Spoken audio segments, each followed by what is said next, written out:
Ya, bismillahirrahmanirrahim. Assalamualaikum warahmatullahi wabarakatuh. Kita sambung dari video yang sebelumnya di bagian 1. Kita lanjutkan ke bagian 2 sekarang ya. Untuk kalian yang belum menonton di video bagian 1, silakan ditonton dulu materi di bagian 1 karena itu menjelaskan tentang permintaan. Dan di bagian 2 ini saya akan coba menjelaskan tentang penawaran dan harga pasar. Kita langsung masuk aja ke pembahasan. Penawaran itu sebetulnya kebalikannya daripada permintaan ya. Jadi di sini pengertiannya adalah jumlah barang yang ditawarkan atau yang dijual dalam tingkat harga tertentu dan waktu tertentu. Coba lihat kalian tabelnya ya. Ini ada tabel penawaran jeruk dalam jumlah 1 kg per kilogramnya. Ketika harganya 10.000 yang ditawarkannya 15 kg.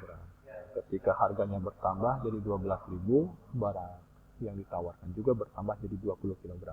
Ketika harganya naik menjadi 14.000, jumlah barang yang ditawarkan juga bertambah menjadi 30 kg. Ketika harganya 16.000, jumlah barang yang ditawarkan juga bertambah lagi menjadi 40 kg. Dan ketika harganya di puncak 18.000, jumlah barang yang ditawarkan juga bertambah menjadi 50 kg. Nah, sesuai dengan tabel ini ya, maka bunyi hukum penawaran itu bunyinya seperti ini. Jika harga naik, maka jumlah barang atau jasa yang ditawarkan akan meningkat. Sebaliknya, jika harga turun, maka jumlah barang dan jasa yang ditawarkan akan menurun. Jadi berbanding lurus antara harga dengan jumlah barang yang ditawarkan ya. Nah, sekarang kita coba buat kurva penawaran ya, supaya kalian tahu bagaimana hubungan antara harga dengan tingkat penawaran. Seperti biasa, kalian buat dulu garis ya. Yang pertama garisnya tegak lurus vertikal, yang kedua adalah horizontal. Untuk yang tegak lurus ini untuk satuan harga, dan yang horizontal ini untuk satuan jumlahnya ya. Kita tulis dulu di sini harganya, nanti kita coba cocokkan ya. Misalkan harga 10.000 dengan 15 kg. Kita mulai aja langsung ya. Yang pertama adalah harga 10.000 dengan 15 kg ya. Kita pasangkan di sini. Nanti buat titiknya. Yang kedua harga 12.000 dengan 20 kg. Yang ketiga harga 14.000 dengan 30 kg. Yang keempat harga 16.000 dengan 40 kg. Yang terakhir adalah harga 18.000 dengan 50 kg. Nah, kita buat titiknya sekarang ya. Nah, setelah itu kita buat garisnya ya. Nah, ini garisnya. Jadi garis kurva penawaran itu bergerak dari kiri bawah ke kanan atas. Pergerakannya seperti ini ya. Jadi terbalik ya. Kalau misalkan tadi permintaan kan dari kiri atas ke kanan bawah. Kalau ini dari kiri bawah ke kanan atas. Nah, ini adalah bentuk daripada kurva penawaran. Nah, sekarang kita masuk ke faktor-faktor yang menyebabkan penawaran itu bisa bertambah atau berkurang ya. Yang pertama adalah biaya produksi. Jadi tinggi rendahnya biaya produksi itu akan menentukan harga suatu barang. Jika biaya produksi tinggi, maka produsen akan mengurangi jumlah produksi barang, sehingga barang yang ditawarkan pun jadi sedikit. Nah, sebaliknya jika biaya produksi murah, maka barang ditawarkan akan lebih banyak. Itu yang pertama. Yang kedua adalah teknologi. Semakin tinggi atau semakin canggih teknologi yang digunakan dalam memproduksi barang akan berpengaruh terhadap kualitas barang yang diproduksi, sehingga jumlah barang yang ditawarkan akan semakin bertambah. Karena mungkin si penjual pede ya dengan barang yang dijualnya karena terjamin kualitasnya. Yang ketiga adalah harapan memperoleh laba atau keuntungannya. Jadi dengan berharap akan memperoleh keuntungan atau laba yang besar dari barang yang diproduksinya, maka penjual akan meningkatkan jumlah barang yang ditawarkan.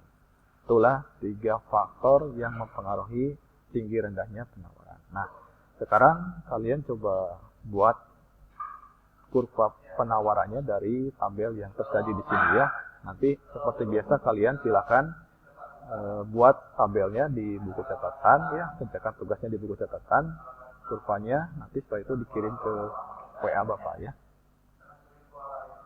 Nah, kita langsung masuk ke harga pasar sekarang ya. Harga pasar ya. Sebelum kamu tahu harga pasar, kamu harus tahu dulu pasar itu apa sih ya. Nah, ini kan harga pasar ya. Pasar itu adalah tempat di mana bertemunya penjual dan pembeli baik secara langsung maupun tidak langsung dalam rangka melakukan aktivitas jual beli suatu barang atau jasa. Bapak yakin kalian pernah pergi ke pasar ya. Pasar itu ada yang konkret, ada yang abstrak ya. Yang konkret itu artinya yang nyata, yang abstrak itu artinya yang tidak nyata. Misalnya seperti online ya, online shop.